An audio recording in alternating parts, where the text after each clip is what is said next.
Tafsir Al-Azhar karya Profesor Dr. Hamka, ayat 85 hingga ayat 87 dari surah An-Nisa. Bismillahirrahmanirrahim. Man yashfa' syafa'atan hasanatan yakun lahu nasibun minha wa man yashfa' syafa'atan sayyi'atan yakun lahu kiflun minha.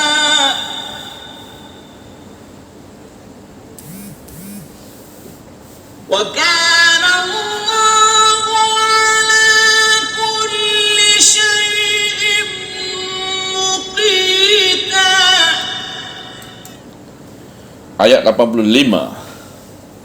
Barang siapa yang memberikan syafaat yang baik, nescaya dia akan memperoleh keuntungan daripadanya. Dan barang siapa yang memberikan syafaat yang buruk, nescaya dia akan menanggungkan daripadanya. Dan Allah atas tiap-tiap sesuatu adalah serba sanggup.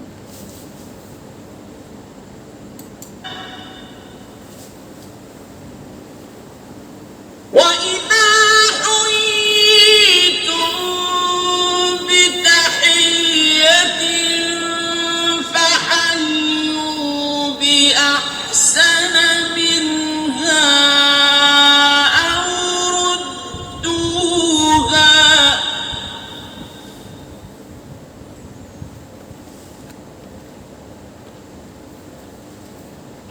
إِنَّ اللَّهَ كَانَ عَلَى كُلِّ شَيْءٍ حَسِيبًا.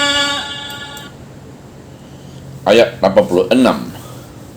Dan apabila kamu diberi hormat dengan suatu penghormatan, maka balaslah hormat itu dengan yang lebih baik daripadanya.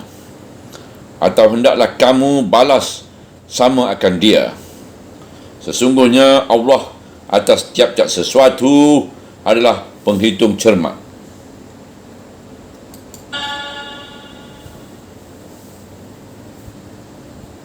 Allahu la ilaha illa huwa la yajma'annakum ila yaumil qiyamati la raiba fihi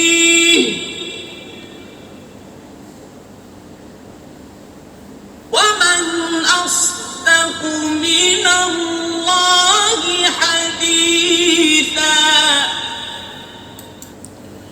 Ayat 87.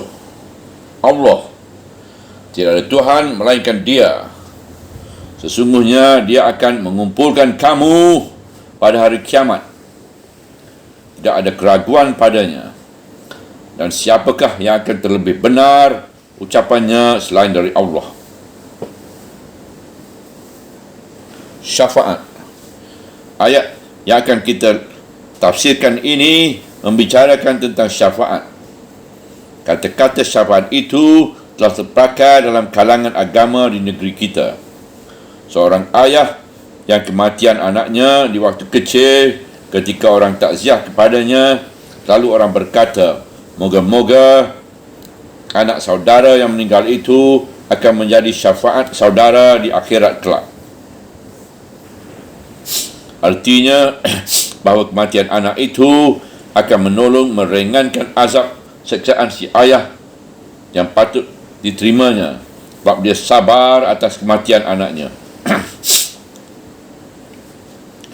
Dan lebih terkenal lagi tentang hadis syafaat, iaitu bahawa Rasulullah di akhirat kelak akan membela dan memohonkan kepada Tuhan agar beberapa manusia dibebaskan dari tuntutan.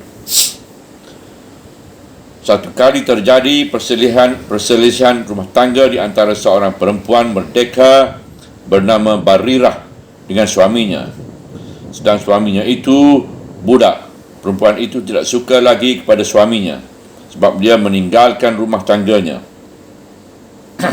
Si suami yang masih cinta kepada isteri yang telah membencinya itu berjalan di belakang Barirah sambil menangis, memohon sudilah kiranya Barirah berdamai kembali dengan dia supaya dia pulang kembali. Tetapi Barirah tidak mau. Lalu suaminya itu datang kepada Rasulullah SAW meminta agar beliau sudi menjadi perantara untuk mendamaikan mereka. Permohonan si suami itu dikabulkan oleh Rasulullah. Lalu si Barirah beliau panggil dan beliau bujuk agar dia mau kembali berdamai dengan suaminya. Kata beliau, alangkah baiknya kalau kau sudi berkembalian dengan suamimu. Lalu Barirah menyahut, apakah Rasulullah memerintah daku? Nabi menjawab, aku hanya semata-mata memberi jasa-jasa baik. Barirah menjawab, tidak ada keinginanku lagi kepadanya. Hadis ini dirawikan oleh Bukhari. Dan kerana Barirah menolak, syafaat Nabi tidak berhasil. Lantaran itu, maka syafaat itu bisa diartikan menolong. Bisa pula diartikan memberikan jasa-jasa baik atau menjadi orang tengah yang tidak memutuskan. Dimisalkan seseorang membeli sesuatu barang di suatu kedai. Kebetulan wang pembayarannya tidak cukup. Lalu kita datang dan kita genapkan bilangan yang kurang itu dengan wang kita sendiri. Perbuatan kita menolong teman itu pun dinamai syafa'ah. Oleh sebab itu, syafa'ah juga diartikan mengenepi. Dalam beberapa tafsir yang dikarang oleh bangsa Indonesia sendiri, telah terdapat 2-3 macam makna untuk kalimah syafaat ini.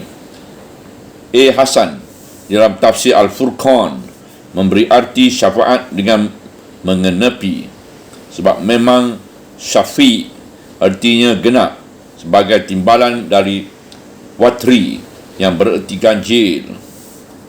Tetapi Al-Ustaz Zainuddin Hamidi dan Fakhruddin HS dalam tafsirnya memberikan arti syafaat dengan memberi pertolongan. Tetapi penafsir Quran dan terjemahan ini, terjemahannya dari Departemen Agama, terus saja mengambil langsung perkataan itu. Di sana dituliskan, barang siapa yang memberikan syafaat yang baik. Penulis tafsir ini cenderung kepada apa yang dipilih oleh para penafsir dari Kementerian Agama itu, sebab kata-kata syafaat itu memang mengandung arti menolong, mengetengahi dua orang yang berselisih supaya damai, memberi jasa-jasa baik, menggenapkan mana yang ganjil, menambah mana yang kurang, melengkapkan mana yang timpang. Seorang yang lemah dan takut menghadap pembesar tinggi, lalu seorang lain yang dekat dengan orang berkedudukan tinggi itu menyediakan diri jadi orang perantara. Perbuatan menjadi perantara itu dinamai juga syafaat. Sekarang datanglah ayat. Barang siapa yang memberikan syafaat baik, nescaya dia akan memperolehi keuntungan daripadanya. Pangkal ayat 85. Setelah diketahui arti dan makna dari syafaat yang telah kita sebutkan di atas tadi, dapatlah difahamkan bahawa maksud ayat meliputi semua arti itu. Barang siapa yang sudi menjadi orang tengah di antara dua orang yang berselisih, kalau dia mengetengahi dengan jujur, dia akan dapat keuntungan pahala. Demikian juga orang yang memberi jasa-jasa baik, suami isteri yang berkelahi, sebagai Nabi Muhammad menjadi pembawa syafaat di antara Barirah dan suaminya, atau seorang yang sudi menyambungkan di antara seorang yang berkedudukan kecil dengan orang atasan. Semuanya akan memperoleh keuntungan daripadanya, terutama keuntungan budi. Sebaliknya pula, dan barang siapa yang memberikan syafaat yang buruk, nescaya dia akan menanggungkan daripadanya. Artinya bahawa sesiapa yang telah menyalahgunakan syafaat yang diberikannya itu menjadi orang perantara tetapi tidak jujur, memberikan jasa-jasa baik padahal jasa buruk sehingga yang berselisih tambah selisih, yang katanya mendamaikan itu tetapi memaksakan jalan yang tidak adil, atau menjadi orang perantara misalnya mempertemukan orang berzina, maka orang semacam ini akan menanggung dosa atas ketidakjujurannya. Di suku pertama, syafaat yang baik disebutkan akan mendapat nasib, yang kita artikan keuntungan pahala. Sebaliknya, orang yang memberikan syafaat buruk akan mendapat kiflun, kita artikan akan menanggungkan, iaitu menanggungkan akibat dari perbuatan buruknya itu. Kedua kata-kata ini selalu terpakai dalam bahasa Melayu suku Indonesia. Orang yang berbuat baik akan mendapat keuntungan, itulah pahala, dan yang berbuat buruk akan menanggung sendiri akibat dari keburukan. Maksudnya sesuai dengan pantun Melayu, awak dengan baju buruk awak, gantungkanlah, ampaikanlah. Awak dengan laku buruk awak, tanggungkanlah, rasaikanlah. Dan Allah atas tiap-tiap sesuatu adalah serba sanggup. Tujuan ayat 45, ujung ayat 45. Dia sanggup dan dia berkuasa menyediakan pahala yang pantas bagi barang siapa yang memberikan syafaat yang baik kepada sesama hamba Allah. Dan dia pun serba sanggup, tidak pernah kekurangan buat menyediakan siksaan yang akan ditanggungkan oleh barang siapa yang memberikan syafaat yang tidak jujur. Boleh juga diartikan penyaksi dan pemelihara dan selalu mengawasi. Hubungan di antara ayat 85 ini dengan ayat 84 sebelumnya rapat sekali. Sudah dinyatakan bahawa Rasulullah SAW seorang dirilah yang diperintahkan Tuhan buat berperang dan menghadapi musuh walaupun tidak dibantu oleh orang lain, dan dia selalu bersedia melaksanakan perintah Allah itu. Kalau dia pergi juga seorang diri, nescaya dia berjalan ganjil. Setelah perintah kepada dirinya sendiri itu beliau terima, beliau disuruh mengerahkan orang-orang yang beriman supaya turut pula ke medan perang. Maka siapakah di antara orang-orang beriman itu yang tidak mau membiarkan Rasulullah pergi sendirian saja? Adakah yang sampai hati berpangku tangan padahal kearahan Rasul sudah datang? Kerahan Rasul sudah datang. Maka datanglah ayat ini menyatakan bahawa siapa yang sudi dan menggenapkan yang ganjil menyamai Rasul dalam perjuangannya, sebab dia sendiri yang mula-mula diperintahkan Tuhan, maka orang yang menggenapkan panggilan itu dengan baik nescaya akan mendapat keuntungan atau nasib. Tetapi barang siapa yang menggenapkan itu tidak baik, tidak jujur setengah hati, mundur di tengah jalan, atau hanya mau enaknya saja, nescaya dia akan menanggung dan dia akan menderita sebab syafaat yang buruk itu. Berkata Jarullah Az-Zamaskari dalam tafsirnya, syafaat yang baik itu ialah yang digunakan untuk memelihara hak sesama Muslim, menolak kejahatan dan meraih kebaikan, dan dalam semua sikap langkah hanya satu yang diharapkan, iaitu wajah Allah, bukan kerana mengharapkan rasuah, iaitu wang sogok. Hendaklah yang disyafaat itu dalam perkara yang dibolehkan oleh syarak, bukan dalam usaha melanggar batas-batas yang ditentukan Allah atau melangkahi batas-batas kebenaran. Tersebut dalam satu riwayat bahawa Masruq pada suatu hari pernah memberikan syafaat jasa-jasa baiknya pada seorang, dan usaha Masruq itu berhasil baik. Lantaran itu, sebagai tanda terima kasih, orang itu menghadiah kepada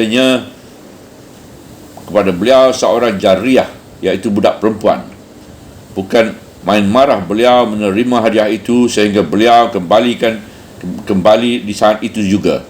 Lalu beliau berkata, kalau aku tahu apa yang ada dalam hatimu waktu itu, sungguh tidaklah hajatmu yang engkau minta tolong kan kepadaku itu akan aku uruskan.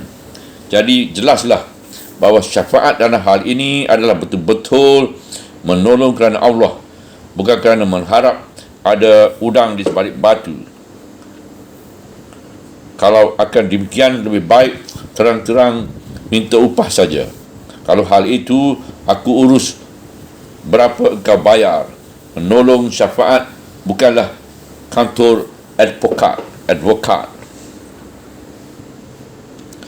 Sebab itu Rasulullah berkata, Bismillahirrahmanirrahim, barang siapa yang memberikan suatu syafaat kepada saudaranya dan saudaranya itu memberinya hadiah lalu diterimanya, maka sesungguhnya dia telah membuka satu pintu besar dari pintu-pintu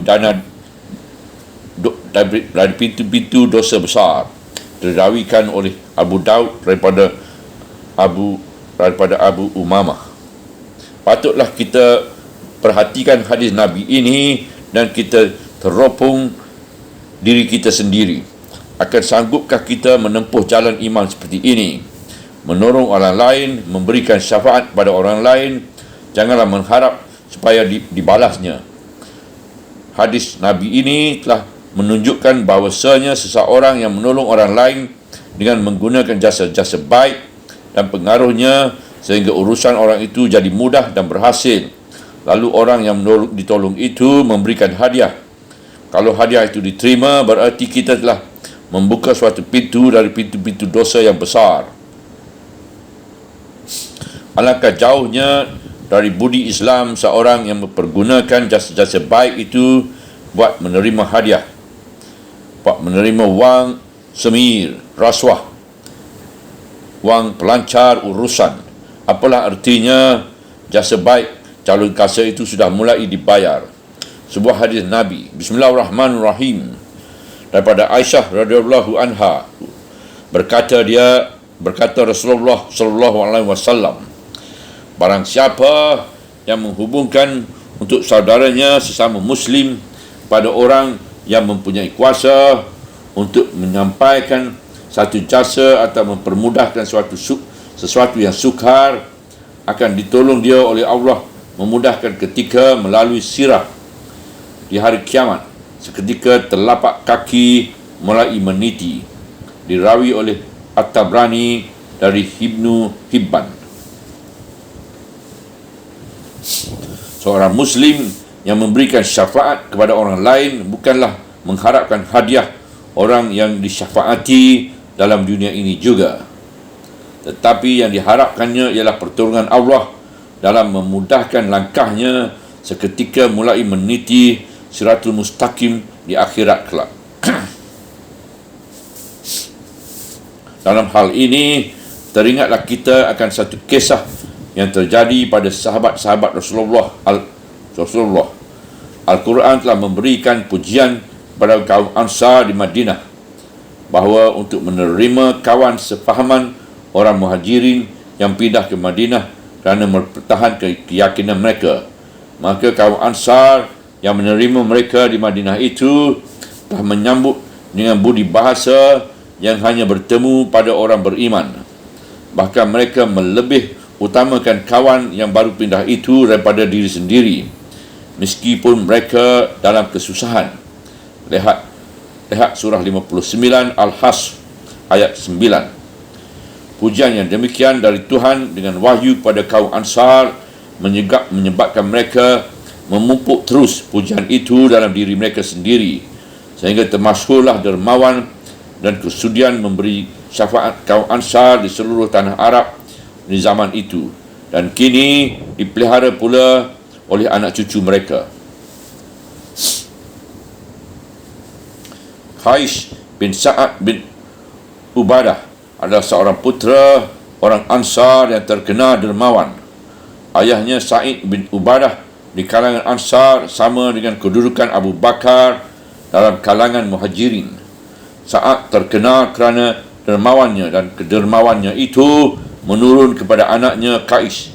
Malahan lebih, kerap kali orang yang terdesak berhutang kepadanya diberinya hutang. Kadang-kadang hutang itu tidak terbayar, namun beliau tidak pernah menagihnya. Pada suatu hari, Qais bin Sa'ad bin Ubadah itu ditimpa sakit agak berat. Dia tercengang kerana banyak teman sahabatnya tidak datang melihatnya dalam dia sakit. Lalu dia bertanya kepada anak-anaknya, apa sebab? Maka teman sejawat tak datang melihatnya, padahal sudah begitu sakitnya, sudah begini sakitnya. Anak-anaknya menjawab, kebanyakan mereka malu untuk menjenguk sakit, sebab mereka itu banyak berhutang kepadanya, dan hutang itu tidak terbayar. Mendengar itu dia berkata, celakalah harta benda, kalau harta benda itu akan menghambat ikhwan berziarah. Setelah itu disuruhkannya orang-orangnya menyeru di muka umum, barang siapa yang merasa berhutang kepada Qais bin Sa'ad mulai hari ini, sekalian hutang itu telah dimaafkan, tak usah dibayar lagi. Mendengar seruan demikian, belum lagi hari petang sudah patah bendul rumahnya kerana banyaknya orang berziarah, dan beliau tambah terkenal kerana pemurahnya. Pada suatu hari, ada orang bertanya kepada Qais kerana dia sudah terkenal pemurah, pernahkah dia dalam hidupnya dia bertemu orang yang lebih pemurah daripadanya? Beliau menjawab, ada. Lalu orang itu bertanya, di mana? Qais bercerita, pada suatu hari kami dalam perjalanan. Setelah letih berjalan, berhentilah kami pada rumah seorang Badui. Yang kami dapati hanya seorang perempuan dengan anaknya, sedang suaminya tidak ada di rumah. Belum berapa lama kami berhenti, datanglah suami perempuan itu. Lalu dilaporkannya kepada suaminya bahawa ada tetamu 2 orang. Mendengar itu suaminya menyuruh potong seekor unta betina muda untuk makanan kami. Setelah hari pagi besoknya, dia memotong lagi seekor unta muda buat makanan kami. Lalu saya bertanya, saudara terlalu memberati diri kerana menyelenggarakan kami. Lebih unta yang saudara sembelih kemarin belum habis kami makan, saudara telah menyembelih lagi unta yang lain. Dia menjawab, sudah kebiasaan saya dari dahulu tidak mau memberikan kepada tetamuku makanan yang sudah bermalam. Demikianlah kami telah menjadi tetamunya 2 atau 3 hari. Hujan turun dan dia setiap hari menyembelih unta yang baru buat kami. Biasanya setelah selesai menyembelih dan menghidangi kami, dia keluar beberapa waktu ke tempat pekerjaannya dan petang hari baru dia pulang. Sedang dia tidak ada di rumah, kami berangkat. Kami minta sampaikan salam dan terima kasih kami kepadanya. Dan tatkala akan berangkat, kami letakkan wang 100 dinar emas dalam rumahnya, dan kami pun pergi. Kami berangkat pagi-pagi melanjutkan perjalanan kami. Tetapi sebelum matahari tergelincir di sebelah barat, dari belakang kami kedengaran suara laki-laki itu menyeru kami dan menyuruh berhenti kenderaan kami. Kami hentikan dan kami tunggu dia. Lalu kedengaran dia berkata dengan nada orang marah, berhenti! Kalian tetamu yang tidak mengenal budi, terima wang ini kembali, atau kalau tidak, akan aku tusuk perut kalian dengan tombakku ini. Lalu ditampakkanlah pundi-pundi berisi 100 dinar itu ke hadapan kami. Terpaksa kami ambil, dan dia pun pergi dengan tidak menegur kami lagi. Seketika menceritakan hal ini, Imam Ibn Qayyim dalam kitabnya Madaris Salikin telah berkata, begitulah ketinggian budi orang Ansar dan kemurahannya. Namun dalam hati mereka tidak ada ingatan nak meminta penghargaan atau atas jasa mereka. Meskipun peninggalan Rasulullah SAW setelah wafat, orang lain telah memperebutkan kemewahan dan kekuasaan duniawi Orang Ansar umumnya tidaklah mendapat apa-apa dari pembahagian pangkat. Namun Ansar tidaklah peduli akan hal itu. Mereka tetap berbuat baik kepada orang lain, mendatangkan gembira pada hati sesama Muslim.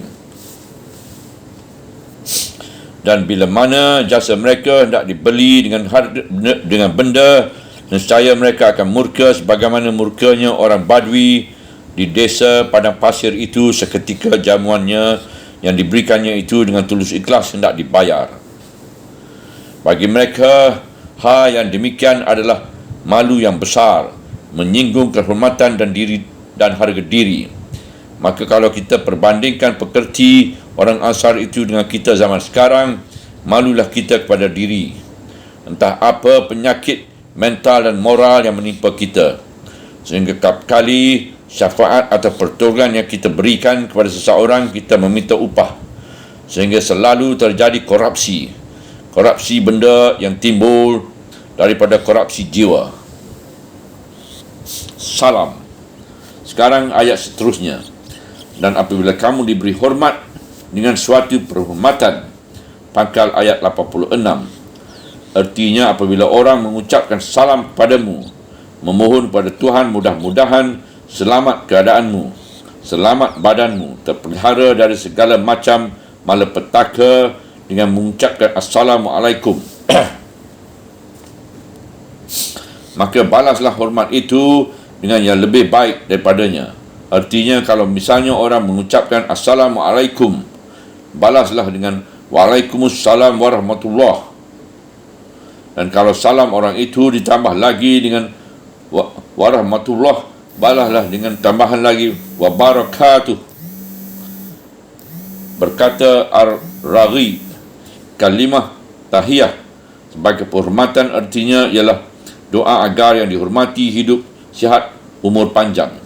Orang Arab di zaman dahulu kalau bertemu dengan temannya memberi hormat dengan hayakallah, moga-moga hidupmu dipelihara Tuhan, atau panjang umur. Serupa juga dengan yang telah biasa dilakukan oleh orang Indonesia yang tidak mengerti aturan Islam, yang mengucapkan hidup sebagai tanda hormat. Demi setelah datang agama Islam diajarkanlah ucapan selamat dan penghormatan yang lebih mendalam artinya, iaitu Assalamualaikum, yang bererti moga-moga selamat dan bahagia meliputi diri kamu. Salam bererti damai, bahagia dan selamat. Sihat walafiat juga berarti salam. Sebab itu dalam kata Assalamualaikum terkandunglah pengharapan yang banyak sekali. Kalau misalnya ucapan hormat kepada orang lain hanya kata-kata hidup, apalah artinya hidup? Meskipun dengan doa hidup terkabul, umur panjang, apalah artinya hidup lama di dunia kalau hati kosong dari rasa damai dan selamat? Selain dari ucapan selamat hidup di dunia, di akhirat atau di syurga, salam itu meliputi segala kehidupan syurga. Surah 14 Surah Ibrahim ayat 23 atau surah 33, surah Al-Ahzab ayat 44 dan lain-lain. Sedang syurga itu sendiri bernama Darussalam. Salam adalah ucapan malaikat ketika menziarahi orang yang beriman yang telah selamat masuk syurga bersama kaum kerabatnya. Surah 13, surah Ar-Ra'd ayat 23 dan ayat 24. Ucapan selamat dari Allah kepada Nuh setelah selamat dari taufan hebat dan akan turun ke darat. Surah 11, surah Hud ayat 48. Ucapan Ibrahim seketika menyuruh ayahnya memeluk tauhid. Surah 19, surah Maryam ayat 47. Dan ucapan malaikat utusan Tuhan kepada Ibrahim seketika mereka menziarahinya, menyampaikan kabar sukacita kerana dia akan dianugerahi anak, iaitu Ishak. Dan jawapan Ibrahim pada malaikat itu, iaitu surah 11, surah Hud ayat 69. Pengharapan Isa Al-Masih sendiri agar kiranya Tuhan memberikannya selamat untuk dirinya. Surah 19 ayat Maryam Surah Maryam ayat 33. Semuanya itu beredar di sekitar salam, bahagia, sifat walafiat pada rohani dan jasmani, pada dunia dan akhirat. Lantaran itu, jika datang orang yang mengucapkan salam, balaslah dengan yang lebih baik. Tandanya dalam berbudi baik di antara engkau dengan dia, hendaklah berlomba. Bagaimana juga kalau orang memberikan hadiah sesuatu kepadamu sebagai alamat persahabatan, balaslah dengan yang lebih mahal atau yang lebih diperlukan oleh sahabat itu. Kemudian datanglah lanjutan ayat. Atau hendaklah kamu balas sama dengan dia, artinya balas salam itu sama dengan yang diberikannya. Misalnya diucapkan Assalamualaikum, balaslah dengan Waalaikumsalam. Berkata Qatadah, perintah Tuhan membalas dengan yang lebih baik daripada salaman ialah terhadap orang Muslim, atau kembalikan sebanyak yang diterima ialah terhadap orang zimmah, iaitu menganut agama lain yang berlindung di bawah kekuasaan pemerintahan Islam. Lantaran penafsiran Qatadah itu, berkatalah Al-Mawardi, kalau Al-Zimmah memulai salamnya kepadamu, hendaklah jawab dengan warahmatullah. Faham Al-Wardi itu adalah menurut An-Nawawi dan Az-Zamaskuri berpendapat demikian pula dalam tafsirnya. Tapi Asy-Sya'bi berpendapat kalau sekiranya orang Nasrani mengucapkan salam, tidaklah ada salahnya kalau kita jawab dengan tambahan warahmatullah. Lalu orang tanyakan, mengapa begitu? Dia jawab, bukankah mereka pun hidup lantaran rahmat Allah? Tetapi dalam satu hadis yang sahih yang riwayat Bukhari dan Muslim, memang ada dijelaskan bahawa kalau ahli kitab mengucapkan Assalamualaikum kepadamu, jawablah Waalaikum, yang berarti buat kamu juga.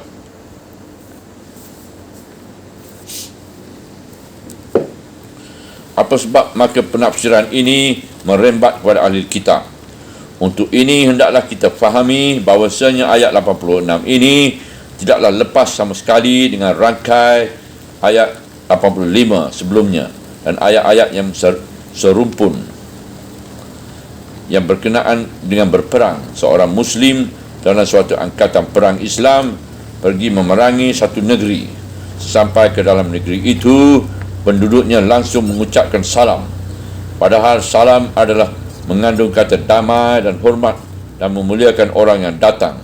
Kalau salam telah terdengar, sudah terlarang keras membunuh orang itu langsung, melainkan selidiki tujuan salam itu. Mungkin yang mengucapkan salam itu telah Islam. Nanti akan ada peraturannya dan denda lagi barang siapa yang membunuh sesama Islam, atau yang mengucapkan salam itu belum Islam tetapi dengan mengucapkan salam itu ada tanda-tanda bahawa orang itu hendak tunduk dan berdamai. Uluran tangan perdamaian itu harus diteliti dengan seksama. Itulah sebabnya maka ujung ayat ini berkata dengan tegas, sesungguhnya Allah atas tiap-tiap sesuatu adalah penghitung cermat. Ujung ayat 86. Artinya bahawa Tuhan menghitung dengan cermat dan teliti, yang maksudnya supaya kamu orang Islam jangan tergopoh-gopoh memerangi atau membunuh orang kalau salam telah diucapkan. Lekas jawab, sebab kamu diizinkan Tuhan yang pergi berperang bukanlah kerana hendak membunuh orang yang hendak berdamai. Kalau perang dapat dielakkan, terlebih baik jika dielakkan. Pendeknya, segala salam hendaklah disambut dengan salam pula. Dalam ayat ini pun jelas lagi bahawa kalau telah pergi berperang, janganlah kamu yang terlebih dahulu mengucapkan kepada penduduk negeri yang akan diperangi itu. Sebab kalau kamu yang mengucapkan terlebih dahulu, berarti bahawa kamulah yang telah memulai damai.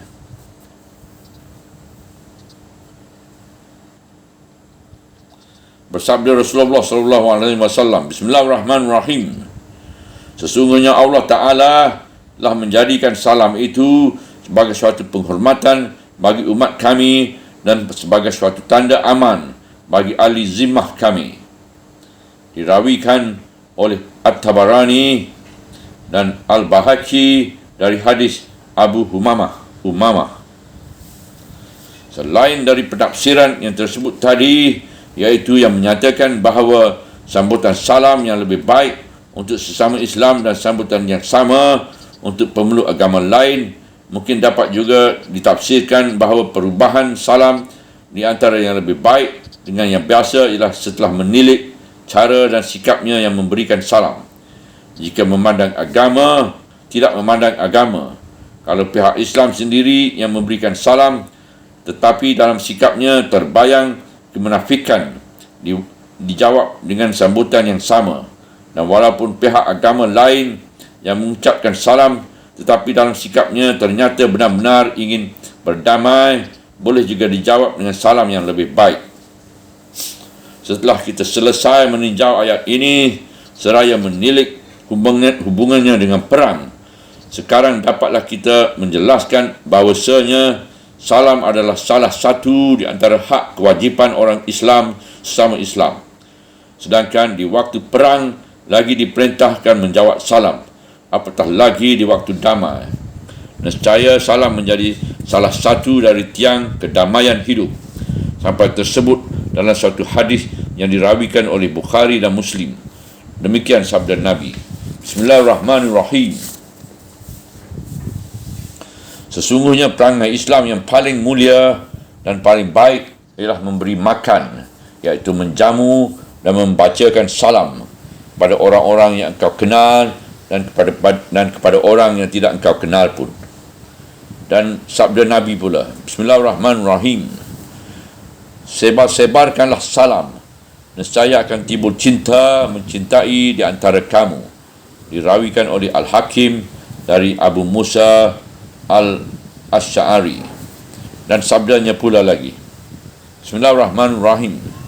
3 perkara, barang siapa yang mengumpulkannya, dia sudah mengumpulkan seluruh iman. Insaf terhadap dirimu sendiri dan menyebarkan salam kepada seluruh Islam dan mendermakan harta benda dari kekikiran. Bukhari dan Muslim dari Ammar bin Yasir. Bismillahirrahmanirrahim.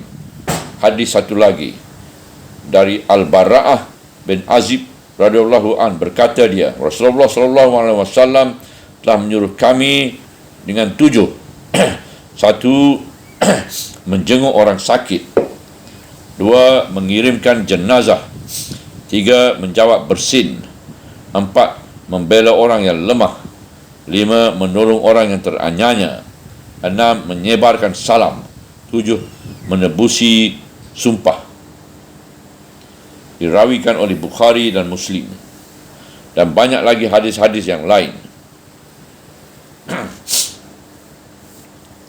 Seketika Rasulullah SAW mulai masuk ke Madinah, beliau telah berpidato. Di antara yang mendengar pidato permulaan itu ialah seorang Yahudi yang bernama Abdullah bin Salam. Ialah yang merawikan hadis ini, bahawa tatkala Rasulullah telah datang, itu manusia pun ribut-ribut. Mereka berkata, Rasulullah datang, Rasulullah datang, Rasulullah datang. Aku pun turut dibawa arus orang banyak untuk melihat wajah beliau. Setelah aku dapat berdiri di hadapan beliau, aku renungilah wajahnya. Maka tahulah aku bahawa wajah beliau bukanlah wajah seorang pendusta.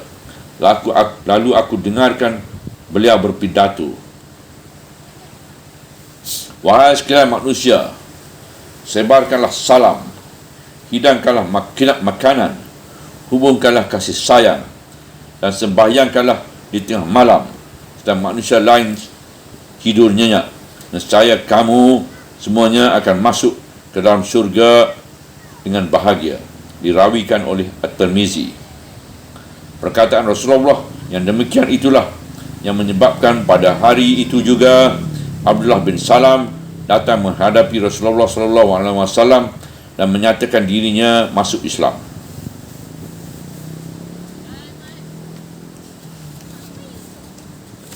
Kafiah salam.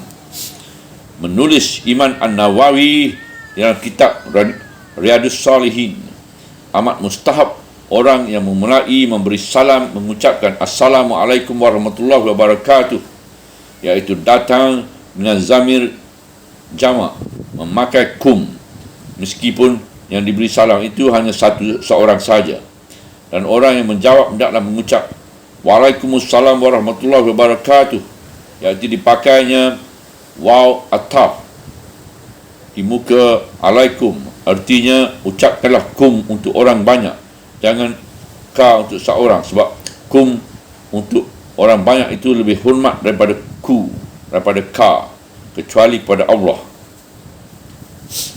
Tentang membalas salam dengan yang lebih baik, maka kalau misalnya yang mengucapkan salam mula-mula tadi telah memberikan salam lengkap, Assalamualaikum warahmatullahi wabarakatuh, sambutlah dengan salam yang serupa tetapi dengan menunjukkan muka yang gembira, atau lekas sambut tangan yang mengucapkan salam itu. Itu sebabnya maka banyak kita lihat si penyambut salam mencium wajah tetamunya. Dan kalau misalnya sedang duduk, datang orang mengucapkan salam, lekaslah berdiri sehingga si tetamu merasa gembira kerana salamnya lekas disambut. Dan kalau misalnya seorang yang bukan Islam datang mengucapkan salam selamat pagi, sambutlah misalnya dengan selamat pagi dan bahagia sepanjang hari. Atau biasa juga orang mengatakan apa khabar, jawablah khabar baik, mudah-mudahan saudara pun dalam keadaan sama. Dan sebagaimana pun Al-Bazar merawikan dari Umar Al-Khattab bahawa Rasulullah SAW pernah bersabda, Bismillahirrahmanirrahim, apabila berjumpa dua orang Islam, lalu yang seorang mengucapkan salam kepada yang lain, maka yang paling dicintai oleh Allah di antara keduanya ialah barang siapa yang mukanya lebih berseri. Dan apabila mereka bersalam, Tuhan menurunkan 100 rahmat. Untuk yang memulai menghulurkan tangan diberinya 90, dan untuk yang menyambut tangan yang diulurkan itu dapat 10.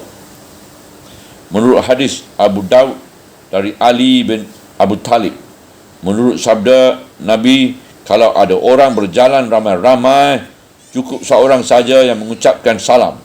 Dan kalau orang ramai-ramai duduk, cukup salah seorang saja yang menjawabnya. Menurut hadis Abu Daud, ada seorang pemuda membawa salam ayahnya kepada Rasulullah SAW. Maka beliau menjawab, Alaika wa ala abikas salam, untuk engkau dan untuk ayahmu salam. Dan menurut riwayat Bukhari, Muslim dari Abu Hurairah, Rasulullah SAW menuntunkan bahawa orang yang berkenderaan mengucapkan salam lebih dahulu daripada orang yang berjalan kaki, dan orang yang berjalan kaki pada orang yang duduk, dan orang yang sedikit pada orang yang banyak. Menurut riwayat Bukhari, Muslim dari Anas bin Malik, bahawa Anas mengucapkan salam pada kanak-kanak yang sedang ramai bermain. Kata Anas, aku lihat Rasulullah SAW berbuat begitu. Ibn Sunni meriwayatkan bahawa salam Rasulullah SAW kepada kanak-kanak ialah Assalamualaikum ya Sibyan, Assalamualaikum hai anak-anak. Dan dari hadis Abu Daud dari Asma binti Yazid bahawa Nabi pun mengucap salam kepada perempuan-perempuan. Sebagaimana di atas telah diterangkan bahawa menurut riwayat Bukhari dan Muslim dari Anas, Rasulullah menuntunkan kalau ahli kitab mengucapkan salam kepadamu, hendaklah jawab dengan wa'alaikum. Perintah Rasulullah SAW seperti ini bukanlah umum untuk seluruh ahli kitab, melainkan kerana telah pernah terjadi orang Yahudi di Madinah menyalahgunakan kelapangan dada dan kebaikan budi itu. Assalamualaikum, mereka hilangkan lamnya menjadi Assalamualaikum, yang bererti celakalah kamu atau mati kena racunlah kamu. Rasulullah melarang menjawab dengan waalaikumsalam kerana kata waalaikumsalam kerana kata yang nista tidak boleh keluar dari mulut orang yang beriman. Jawab sajalah dengan wa'alaikum, dengan bererti kalau yang diucapkan itu maksud jahat, biarlah kembali kepada dirinya sendiri. Berkata Syekh Hasan Al-Basri, memulai mengucap salam adalah sunnah dan membalas salam adalah wajib. Ulama-ulama yang lain boleh dikatakan sama sepaham dengan beliau dalam perkataan ini, sebab pada ayat tadi telah tertulis dengan jelas, maka sambutlah salam itu dengan yang lebih baik dari yang sama. Lantaran itu sifatnya menjadi amar, iaitu perintah, dan suatu perintah pada pokoknya wajib dijalankan. Tegasnya, berdosalah siapa yang tidak menjawab salam.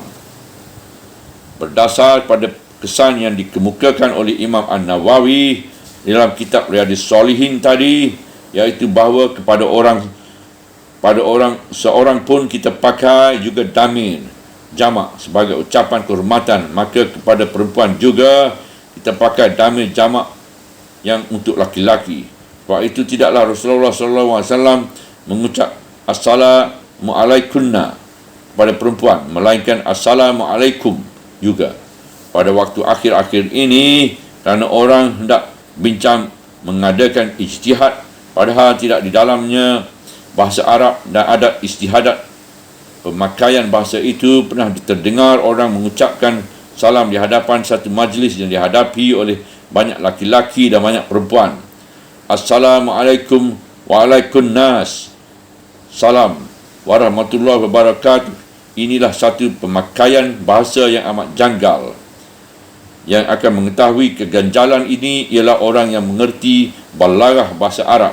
Dan inilah satu pemakaian salam yang ditambah daripada yang diajarkan Nabi. Rupanya mereka beranggapan bahawa salam yang diajarkan Nabi itu belum cukup, sebab perempuan telah diistimewakan.